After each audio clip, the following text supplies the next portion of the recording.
Welcome to the deep dive. Our whole goal here is pretty simple. We take these incredibly compelling, sometimes really complex stories, and we try to distill them into the essential knowledge you need to really get the big picture. Yeah, and today's story is, it's a wild one. It's got all the drama of a crime thriller, really. It really does. But the foundation of our deep dive today is the just devastating reality it exposed about America's social safety net. We're focusing on Josh Eels' 2024 investigative book, The Big Conn. And it's a truly comprehensive forensic look at Eric C. Conn. Oh, Kentucky attorney, right. That's him, the man who engineered one of the biggest social security frauds in U.S. history. We're talking about a $550 million empire, all built on exploiting the system and, human desperation. So our mission today is to dig past just the crazy headlines. We want to get to the critical nuggets here. Right. Like, not just that Conn was this charismatic fraudster, but how? How did he manage to hijack the federal Social Security Disability Insurance System, the SSDI, on such just a colossal scale? Right. Because the story isn't just about one villain. It's so much more about institutional rot. Exactly. And Eels, he structured the book so masterfully. He fuses the genuinely absurd, almost darkly comedic parts of Conn's lifestyle. Oh, the Rolls Royces and the pet tiger. The pet tiger, the world tours, all of that. But he puts it right alongside the truly heartbreaking human cost. I mean, the gut-wrenching experience of the vulnerable people he was preying on. It's the ultimate case study, really. Yeah. When we talk about systemic failure, this is it. It shows you exactly why systems break down and, crucially, who ends up paying the price. And the man at the center of it all, Eric C. Conn, he just perfectly embodies that contradiction. Mr. Social Security. Mr. Social Security. He shows up looking like a savior, promising these life-changing payouts to the most desperate people in eastern Kentucky. And he backs it up with this flash and showmanship that was, it was completely unheard of in that part of the country. A perverse kind of relief. That's the perfect way to put it. The core critique here, which the book just drives home again and again, is that the vulnerability was already there. Conn didn't create the desperation, he just, commodified it. He found the way to profit from it. Exactly. He offered this catastrophic, fraudulent solution to a very, very real problem, which was the systemic neglect of America's welfare apparatus. So to really get it, you have to understand Appalachia first. That's where it all begins. To really grasp how Eric C. Conn got so big, you have to start with the place, the geography, the economy. The setting itself is a main character in this story. We're talking about the economically ravaged hills of eastern Kentucky, centered around a town called Pikeville. Yeah, and this wasn't just, a town going through a downturn. This was a region facing a complete existential collapse. It's hard to overstate that, right? You really can't. The depth of the crisis gripping that region when Conn started his whole operation in the 2000s was profound. Pikeville, the counties around it, they were in an economic freefall. Because of coal. Because of coal, the industry that had been the backbone, the identity of that place for generations was just collapsing. And Eels does a great job detailing how that collapse didn't just get rid of jobs.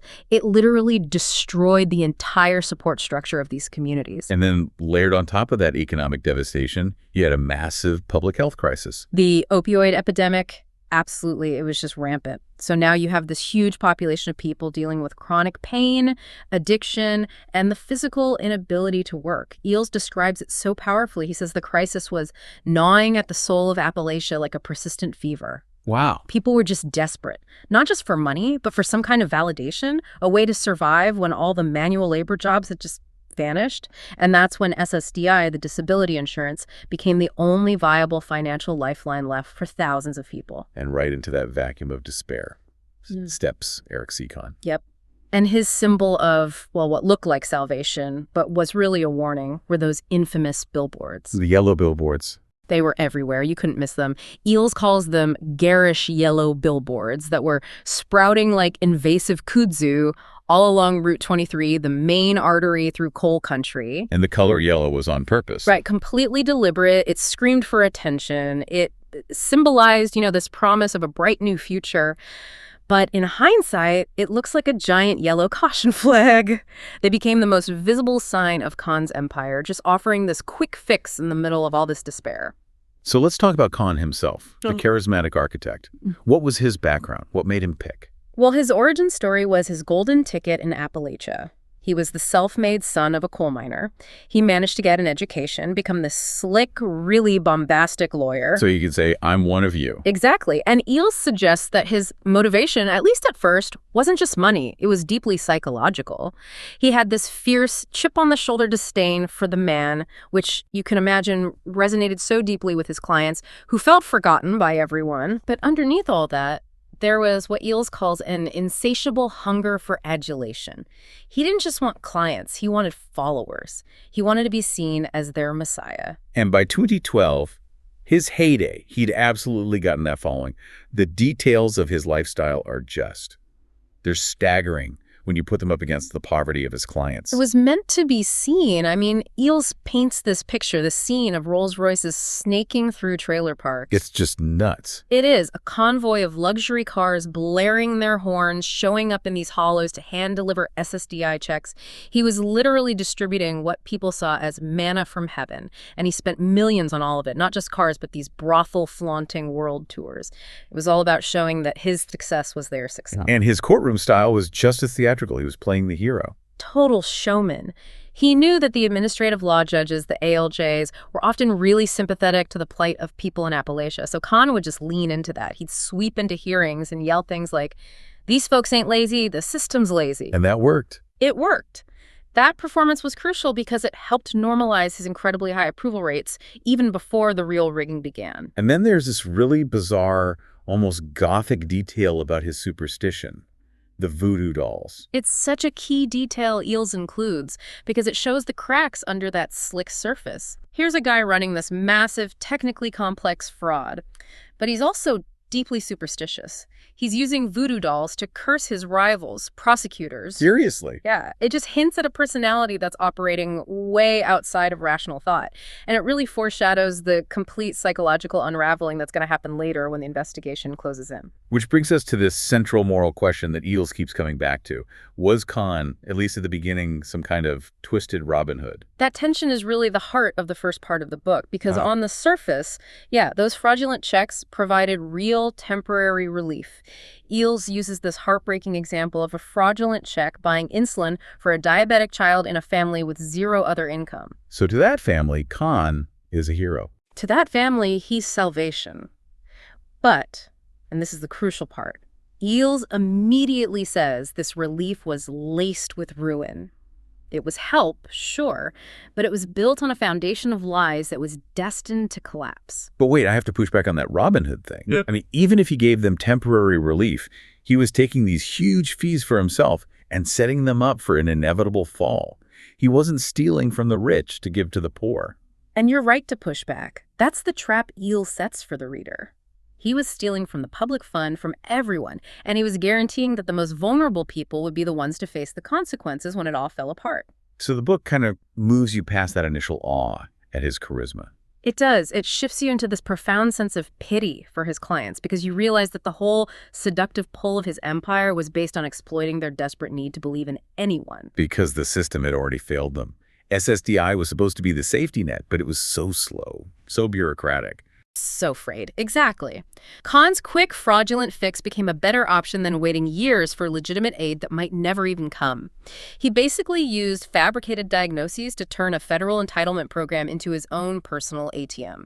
Okay, so once you get past the flashy cars and the whole Mr. Social Security persona, you have to look at the mechanics of this fraud. Because this wasn't just a one-off scam. This was, it was an assembly line. That's the perfect term for it. He built what was essentially a script mill. The foundation of the whole scheme was his clinic in Pikeville, which was just in a converted strip mall.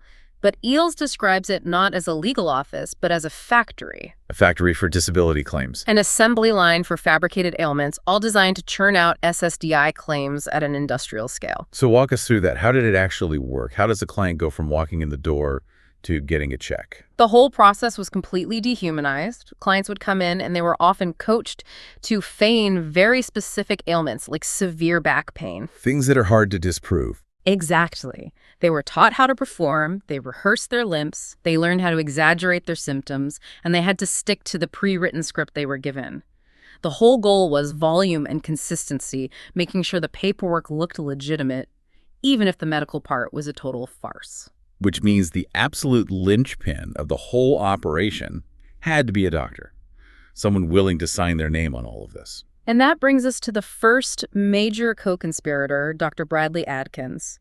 He was the crucial medical rubber stamp. He was the physician whose signature gave authority to literally thousands of fraudulent claims. Without him, the whole thing stops dead. What was in it for him? Well, the kickback system was pretty clever. It started out sounding small. Adkins was paid $4 a file. Just $4. Just $4 per file signed. But because of Conn's sheer volume, we're talking hundreds, then thousands of claims, that $4 per file quickly ballooned into millions of dollars in illicit cash. And Eels goes into Adkins' whole psychological state, right? He wasn't some hardened criminal from the start. No, and that's where the story gets so tragic and complex. Eels charts Adkins' descent. He started as a reluctant participant, apparently haunted by the real suicide of a patient whose suffering he couldn't actually help. But he slowly descended into this numb accomplice. He rationalized it. He just focused on the paperwork, on the small payment for each file, and he blurred that moral line until he wasn't treating people anymore. He was just processing paper. Eels has that line that just cuts right through it, describing Adkins prescribing suffering like a pharmacist slinging Tic Tacs. It's a perfect visual, isn't it? It captures the chilling ease of it all. It wasn't a medical exam, it was just a signature, and it reinforces that theme, that huge corruption isn't always one big dramatic decision. It's 1,000 tiny moral slips. Okay, so a doctor's signature gets the claim in the door. But to guarantee the payout, Conn had to control the next stage. He had to target the judicial side. And that's where Judge David Daugherty comes in. This was the critical vulnerability Conn exploited. He targeted a specific administrative law judge, an ALJ, who worked out of the hearing office in Huntington, West Virginia. And why an ALJ? Because ALJs have immense personal discretion. They can overturn initial denials from the SSA. So by getting one judge in his pocket, Conn could effectively bypass all the preliminary checks and balances the system thought it had. He turned Daugherty's courtroom into his own personal theater. And what was Daugherty's motivation? I mean, to risk his entire career as a federal judge. It was the promise of a very, very cushy retirement. Conn baited him with bigger and bigger bribes, making sure Daugherty felt financially secure enough to just approve everything. The power dynamic was crystal clear. Daugherty had sold his judicial authority to Conn. And the wiretaps eventually caught this, right? Oh, the transcripts are just damning. There's this one exchange where Conn basically says to him, "David, you're my golden ticket. Don't clip it short." It shows Conn knew he owned him. And the data was just screaming fraud. Daugherty had this completely insane caseload, about 700 hearings a year, and every single one of them was an Eric Conn client. Statistically, that's impossible. So the hearings were a total sham. The verdicts were already decided. Completely. The evidence showed the verdicts were scripted and often faxed over to Daugherty's office on encrypted messages before the hearing even happened. The hearing was just for show, to check a procedural box. The gavel was just a prop. Which raises the question of institutional complicity. How did the SSDI system itself let this go on for so long? I mean, that is the searing indictment in the book. The system's own vast backlogs and its enormous scale made real oversight almost impossible. It was the perfect environment for this kind of fraud to grow. But someone must have noticed that 90% approval rate. They did. Eels reveals that an early routine audit did flag it. A 90% approval rate for one lawyer is so far off the charts it should have triggered an immediate shutdown. But it didn't. It didn't, because Conn was a master at charming and deflecting. He used his influence, his money, his sheer bravado to get that audit suppressed. And the institution itself, like a lot of big bureaucracies, just wanted to avoid conflict. So the red flags were ignored until the problem got too big to hide. And there was another doctor who came in after Adkins, right? Dr. Frederick Huff. Yeah, Huff was a short-timer who stepped in when the heat was getting too intense for Adkins, and his motivation was even simpler. He had huge gambling debts. He just needed cash. Fast. And he got caught pretty quickly. Very quickly. And his confession during a polygraph test was just brutally honest. He said, "I signed what they slid under my nose. Backs don't lie on paper." It just shows the chillingly cold, transactional nature of the entire operation. The scale of this fraud just makes you wonder, why didn't anyone notice sooner? But the people who finally did, the ones who forced the government to act, weren't FBI agents or high-level officials. No, they were two unassuming SSA clerks working in that Huntington office, Sarah Davidson and Jennifer Griffith. And this is really the emotional heart of the book, right? This theme of ordinary people fighting back. It is. It's about ordinary heroism battling this massive systemic inertia. These two women were just working their daily jobs amidst what Eels calls the fluorescent drudgery of their office. They were the cleanup crew, and they were watching this mountain of fraudulent files just grow and grow, and eventually their own moral compasses just couldn't take it anymore. So how did the investigation actually begin? It starts with something really small, right? Yeah, it starts with something incredibly boring and technical, which is why no one else caught it. Sarah Davidson was just looking at the operational metrics for the office, and she stumbled on Judge Daugherty's case assignment numbers. The 700 hearings a year, all for Conn. Exactly. That was the smoking gun. In a normal office, caseloads are spread out among all the judges. Conn's complete dominance over one ALJ was statistically impossible. And seeing that data point, that one anomaly, is what transformed Sarah from this timid bureaucrat into a crusader. And she didn't do it alone. She formed this covert alliance with her colleague, Jennifer. Right.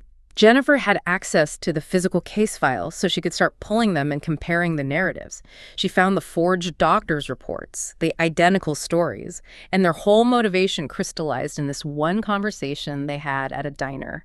Sarah just whispers, "We're not heroes, Jen. We're just tired of being the cleanup crew for their circus." It wasn't about glory. It was just exhaustion with the lies. It was moral exhaustion. So they took this immense personal risk and leaked a memo about the statistical anomalies to the Office of Inspector General, the OIG. And while they're doing this, Conn is still running his machine at full speed. Oh, full tilt. He had this whole video playbook, as Eels calls it. He coached his clients on giving Oscar-worthy performances in their hearings. They practiced their limps, memorized their fake stories. It was all about creating this illusion of credibility to sway the judge. Who was already in his pocket. Right, but it had to look good. And as the OIG started poking around, Conn's paranoia just went through the roof. The voodoo dolls came back. They came back in a big way. He started making more of them, naming them after the snitches and the prosecutors he thought were after him.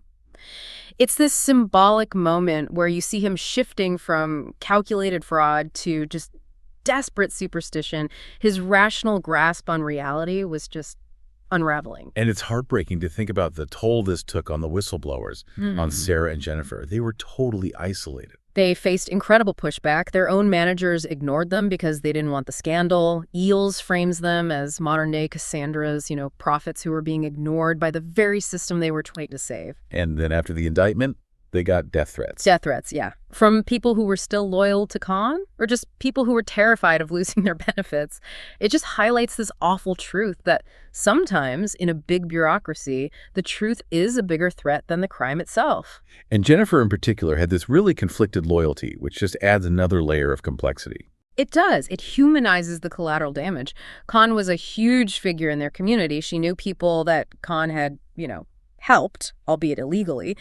And Eels describes her tears mixing with her resolve. It just shows how deeply the fraud had fractured the entire community's sense of right and wrong. It really hammers home that idea that sometimes ordinary heroism is the only safety net that actually works. That's the takeaway. They had to fight not just the criminals, but their own institution's apathy. They had to navigate a system that was designed to protect itself from this kind of exposure. It's a powerful plea for moral courage. So once the OIG finally got that memo and got fully engaged, things started moving pretty fast. The investigation was led by an agent named Scott DeTolli, and Eels makes it clear that for him, this was personal. It absolutely was. DeTolli was the classic, dogged federal agent, but he had this very specific motivation. His own father had lost his entire pension to a white-collar predator, so he had this visceral personal vendetta against financial criminals who target vulnerable people. So he had the fire in the belly for this case. He had the fire. It's what gave him the fuel to dedicate years to untangling Conn's really complex web. And the big break, the physical evidence, came from the raid on Dr. Adkins' office, right? Yeah. What did they find there? They seized thousands of files. But the single most important piece of evidence was what the investigators started calling the Conn curve. The Conn curve. Yeah, it was a visual metric. They found spreadsheets and charts that graphically showed Conn's approval rate was consistently over 90%. No matter what the supposed medical evidence said, it was the statistical proof that the outcomes were fixed. They were preordained. So that was damning. But to really crack the whole conspiracy, they had to get the judge. They had to get Daugherty. So they set up this meticulous sting operation. And under intense pressure, facing total ruin, Daugherty finally broke. And his confession was just perfect. It was captured on tape. He's sweating, and he just blurts out, "Eric made it easy. I made it rain." That one line just symbolized the complete and total collapse of judicial integrity. It confirmed everything. So the indictment in 2013 was huge. 17 counts, fraud, obstruction, money laundering. But Conn, being Conn, he refused to go quietly. Not a chance. He doubled down. He launched this massive media blitz, going on TV, on the radio, calling the whole thing a federal witch hunt. He played the martyr, the local boy being persecuted by big government. And that's when the pet tiger showed up. That's the one. Eels describes this just absurd image of Conn holding a press conference with a live pet tiger standing next to him. It was just this bizarre, desperate spectacle designed to distract from the reality that he was going down. But the showmanship could only last so long. In 2016, he makes a run for it. He bolts, and it becomes this truly epic fugitive saga. He flees the country on a private jet, ends up on the coast of Honduras. He gets plastic surgery, takes on the alias Leo, and he tries to keep his lavish lifestyle going by laundering his money into a go-go bar he opened on the beach. I mean, you can't make this stuff up. So after all that, how do they finally catch him? The man who basically owned Eastern Kentucky. It's almost an anticlimax, really, but it's so fitting. Interpol was closing in, but the final tip-off came from a jilted lover, someone he'd alienated in his new life as Leo. So his own hubris did him in. At the end of the day, yes. It was a very ignominious end for such a grandiose criminal. And once he's captured and brought back, he makes a plea deal. And his confession just perfectly sums up the whole thing. It does. He says, "I built a kingdom on quicksand. Now watch it swallow us all." He knew. He knew the entire time that the whole thing was unstable and that this was the inevitable end. But his confession isn't the end of the story. It's really the beginning of the biggest tragedy, which is the fallout for his clients. This is the most painful part of the book. The federal government, in its effort to get accountability, initiates a massive clawback operation. Against the victims. They launched a $550 million clawback, which immediately crippled over 1,000 claimants. Technically, they had to recover the fraudulent funds, but in reality, they just devastated the most desperate people imaginable. The irony is just staggering. The victims paid the steepest price for the system's failure. And the emotional devastation was just immediate. Immediate and profound. Eels details families being evicted, people losing access to vital medical care. And he cites the most raw, painful piece of evidence. A suicide note from one of Conn's former clients that directly blamed the Yellow Devil. Oh, man. And that just forces you to confront the real human ledger of this scam.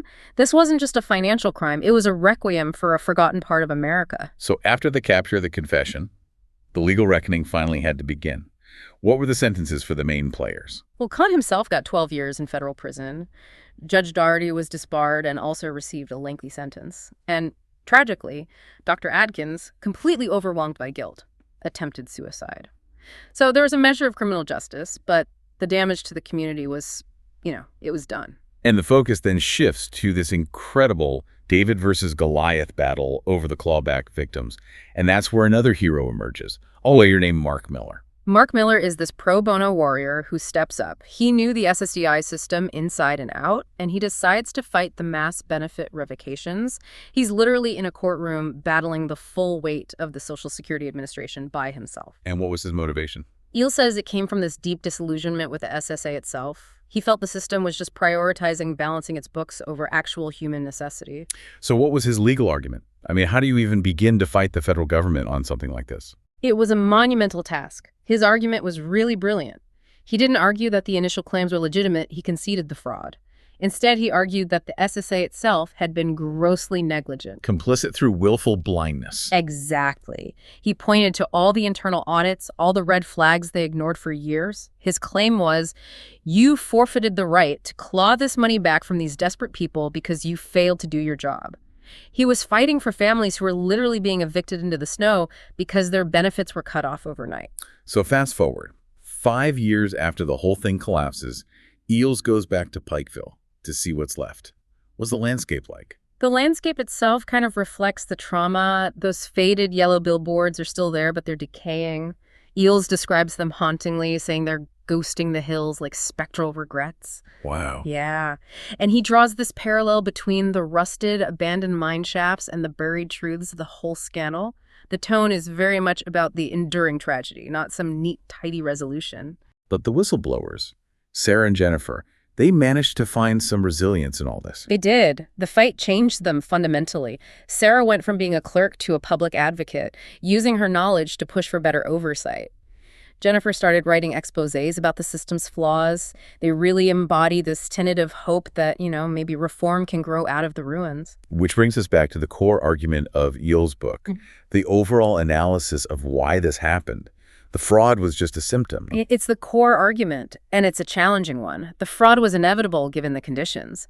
It was a direct symptom of the economic abandonment of Appalachia. You have the collapse of industry creating this massive, desperate population, and that creates the demand for a fraudulent solution. And the SSA's own rot created the supply. It created the perfect operational environment. The backlogs, the lack of oversight, the bureaucracy. Conn didn't just break the system, he exposed how brittle and unresponsive it already was. And that theme of the banality of corruption is so central. This wasn't a cartoon villain. No, Eels worked so hard to show that.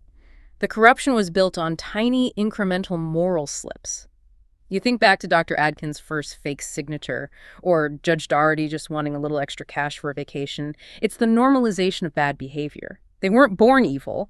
They just chose convenience over integrity again and again until the whole system was rotten. So the book's final conclusion isn't just about condemning Conn. It's really an indictment of the system that created him. Precisely. It argues that the SSA's failure to serve desperate people created the vacuum that Conn was more than happy to fill. The book is an epic cautionary tale, and it demands not just punishment, but deep structural change. So we've covered a staggering story here, a story of temporary help for thousands of people that led directly to their enduring shame and financial ruin.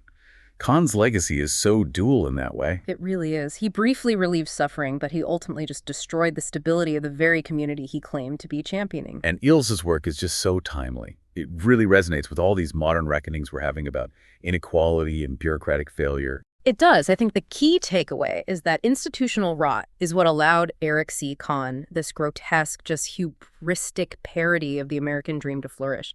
This isn't just a true crime story from Kentucky, it's a mirror. It reflects the hidden vulnerabilities in our own systems. And it shows that the civic courage of those two women, Sarah Davidson and Jennifer Griffith, was literally the only safety net that was working when the federal system had completely failed. And that leaves us with a final provocative thought for you to consider. Eels notes that while the OIG did make some reforms after this whole thing, financial fraud persists. So if the core problem is institutional inertia and the continued economic abandonment of desperate places like Appalachia, what systems today are ripe for the next Big Conn to come along and exploit? Exactly. What systems are similarly backlogged, opaque, and vulnerable? And maybe more importantly, how do we make sure that we're not just relying on the fragile, exhausting courage of a few individuals to be the only thing standing between desperation and total disaster? Something for you to mull over.